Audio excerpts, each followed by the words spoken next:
About 2 decades ago, this guy, Nobel economist Prescott, asked a challenging question. Why is it that Latin America does not catch up with the USA? It's an important question, which could be applied to most of Southern Europe, perhaps a lot of Northern Africa, and God knows where else. So it deserves an answer, because behind it is what we have the problems of today. Migrations, lots of Central Americans backing up against the northern Mexican border with the USA, or North Africans throwing themselves to the sea. These are questions that need an answer, because not only we do not want to risk lives, but also because we want to make the best of those once they reach their desired destinations. So we need to know how to manage them. I think that it is in poor management of these countries that we have the problem of productivity. Now, it has been attempted from different angles, institutional ones, human capital, natural resources.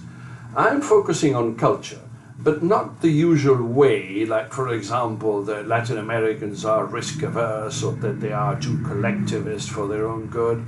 I'm suggesting that we have a difference in culture with the USA, and that this cultural difference leads us to a lower productivity when we are managed as if we were Americans. So I'm arguing for a difference in the fit of management, which produces high productivity in the USA, but lower productivity in Latin America.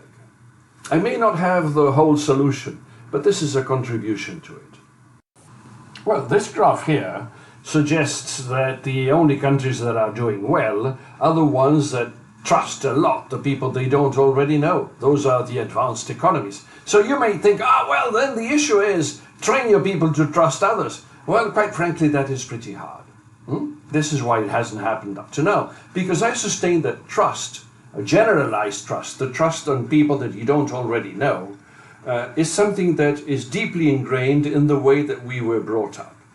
And the people that were brought up in America are different from the people that were brought up in Latin America, Spain, and perhaps all of Southern Europe and Northern Africa. And here you see, we come from different places.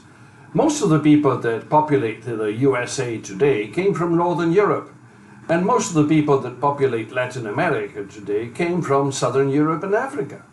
So you see, we have a different upbringing, cultural upbringing, and that is what makes us different. I will show you how this materializes in the stories that we read.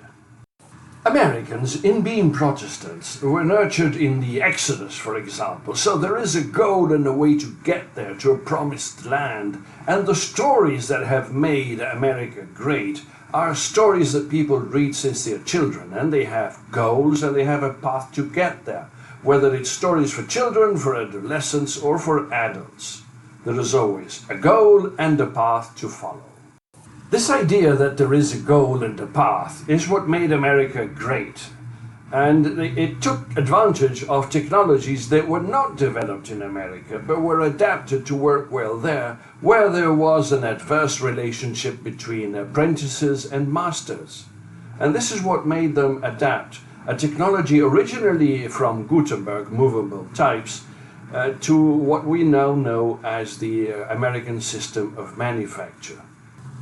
Once America found the way to produce at large scale and low costs, they had to learn how to manage very large organizations, and that bit of knowledge came to America from Max Weber through Talcott Parsons. It implied in objective rationality, impersonal management following rules with a strict hierarchy in command. But it was not only a question of learning how to do things, but doing it at very low cost. And this is where the thriftiness of Protestantism gets into the picture, through a layman, Benjamin Franklin. All his aphorisms were also directed to the thriftiness and the use of resources, like time is money. You see, the American culture was focused on getting things done in one particular way and with the thriftiness in use of resources, including time. So this generated a cadre of managers who are always running and very focused, to the point of obsessiveness. Now, as I was saying, we come from different places, different cultures, we read different literature. How could we be the same as Americans and be as good in doing things in the way Americans do them? Yes, Latin Americans come from a different cultural matrix. Catholic instead of Protestant, and that's important, but with a particular strain of Catholicism, very deeply ingrained and pushed through the Inquisition. We were not to pursue materialistic goals. Our values were medieval ones, with very high goals such as living in an offer for God and very few worldly pursuits. Those were played down, actually. And this is why we developed a culture of renunciation and detachment. Very high offers of life, including, think of Che Guevara, think of Salvador Allende, and those are the icons that Latin Americans follow.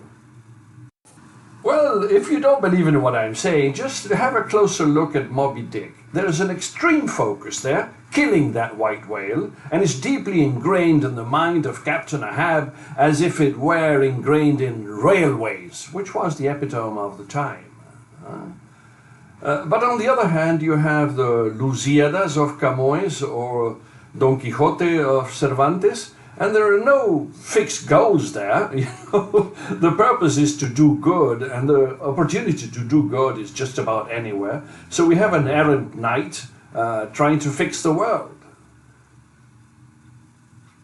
It's quite different, isn't it? So coming back to the original question by Prescott, very provocative. We do not catch up with the USA largely because we are being managed as if we were Americans. Now, it's hard to argue, but let me suggest the following.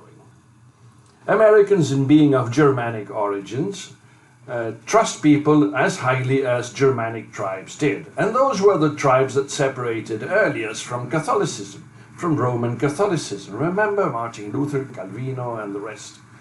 So you see, we are different, we come from a different matrix. The Germanic one sustains that the people must leave home early and fend for themselves. They're used to dealing with people they don't already know, and they developed a higher level of trust towards them.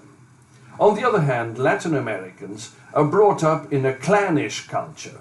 People stay within the family for long and they interact mostly within the family, which in an extended way can be called a clan, and they don't deal with people they don't already know until very late in life. And they developed a very distrusting attitude towards non-clan members. Now, if you're going to apply management systems like that of Max Weber, hiring the best from the market, you are bound to select people to make work teams in a company that don't know each other. You know, these people come from different clans because you've selected just the best on the basis of their CVs. Now, if you put them to work together, they won't work as well. On the other hand, if you select people within a clan, they will trust themselves so highly and collaborate so effectively that they won't need controls. They will be very highly aligned towards a goal that is determined by the leader. Now, this might not sound very democratic, but it doesn't really matter when the purpose is to reach a goal. This is why a samba school is so effective. They want to win a parade, but they select people from within a community. And when it grows high and large, what happens is that the people that join a samba school are invited by the people that are already there. So they know each other, there is an affinity. They hire by affinities, not by competencies. And this is what makes that type of organization so effective. They don't pay the members, but they moonlight for a whole year to achieve a level of production, of output, that is of world class, on the date and time agreed.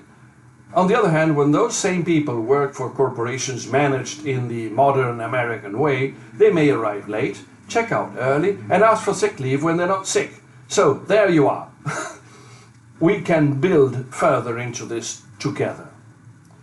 My presentation was only a gist of my argument. It may be very relevant for the whole of South of Europe. It may be relevant for many African countries and even for some Asian ones. What we need is to study together to develop a system that is a better fit, that offers a better fit to what we want in order to be as productive as we would need to be in order to give a proper standard of life to our people that will not lead them to leave, risking their lives to do so. This is what we are after. Thank you.